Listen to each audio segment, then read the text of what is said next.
If you're learning to code right now, you're probably seeing AI assistants everywhere. It's a lot, I know. But which one is actually right for you? Well, let's dive in and find your perfect AI coding partner. This is the big question, isn't it? It feels like every week there's a new tool that claims it's going to change everything. It's easy to get lost in all the hype. So today, our goal is to cut right through that noise and find a clear answer based on where you are on your coding journey. And here's the main idea, really. There's no single best tool that works for everybody. The most effective AI team meet is the one that meets you where you are.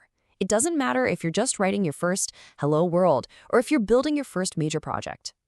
Okay, let's start at square one. If you are just beginning your coding journey, this section is 100% for you. The goal here is to find tools that ease you into the fundamentals, syntax, logic, without all the frustrating setup that can make you want to quit on day one. The focus for beginners should be on simplicity and just removing any roadblocks. Replit Ghostwriter is an absolute game changer because it runs entirely in your browser. And that means you don't have to spend your first day fighting with software installations or configuring your machine. You just open a tab and you can start coding immediately. Then you've got something like Tab9, which is kind of like a safety net for syntax. It helps catch typos and finish that repetitive boilerplate code so you can focus on what you're trying to build, not whether you forgot a semicolon. So, you've got the basics down. Awesome. Now it's time to start building some real things. This is that exciting moment where you switch from just learning syntax to actually applying your knowledge to create applications.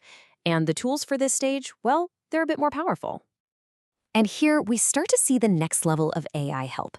GitHub Copilot is famous for being an AI pair programmer, and it's not just about finishing your line of code.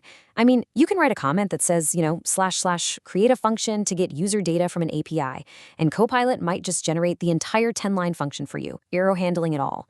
It's an incredible way to see how pros do it. And then you have Cursor, which is an editor that actually understands your entire project, making it perfect for managing those bigger projects with lots of interconnected files. Okay, so you've seen tools for getting started and tools for building. But what if you want the best of both worlds? This next approach is really for learners who want to combine a deep conceptual understanding with some serious high-speed productivity.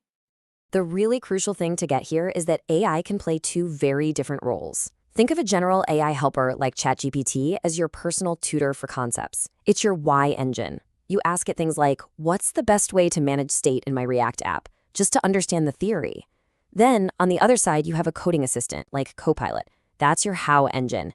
It lives right inside your editor, helping you actually implement the strategy you just learned about. This creates such a powerful workflow.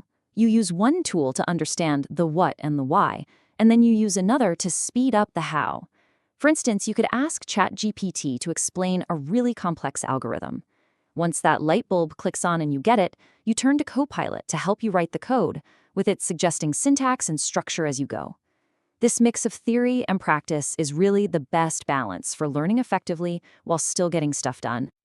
Now, having these powerful tools is one thing, but using them correctly, that's everything. This next section is probably the most important one. You can think of it as the user manual for making sure your AI teammate is a tutor that helps you grow and not a crutch that just holds you back. This quote right here gets straight to the heart of the potential danger. It's so tempting to just let the AI do all the work, right? But if you do that, you risk becoming a professional copy-paster, not a problem solver. You'll end up with code that works, sure, but you'll have no idea why it works. So how do you avoid that trap? It really comes down to these three simple steps. First, always, and I mean always, try to solve the problem yourself. Struggle with it a little. That's where the real learning happens.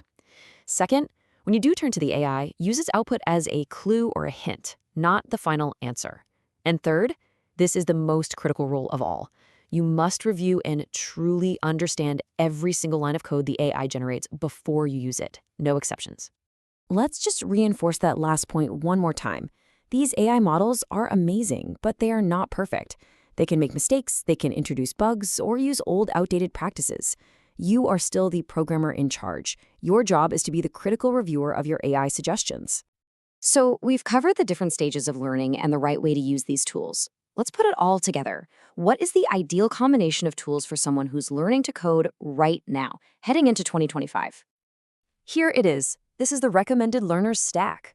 You start with a powerful language model like ChatGPT as your tutor for concepts and for debugging. Then, for the actual hands-on coding, you use either GitHub Copilot or Replit Ghostwriter, whichever you prefer. And then, as an optional little helper, Tabnine can be there for some really fast, lightweight autocomplete. This stack gives you pretty much everything: the theory, the practice, and the support. The tools are here. They are more powerful than they have ever been. And now you have a roadmap for how to choose them and how to use them effectively. The technology is ready to be the best programming tutor imaginable. The only question left is, are you ready to learn?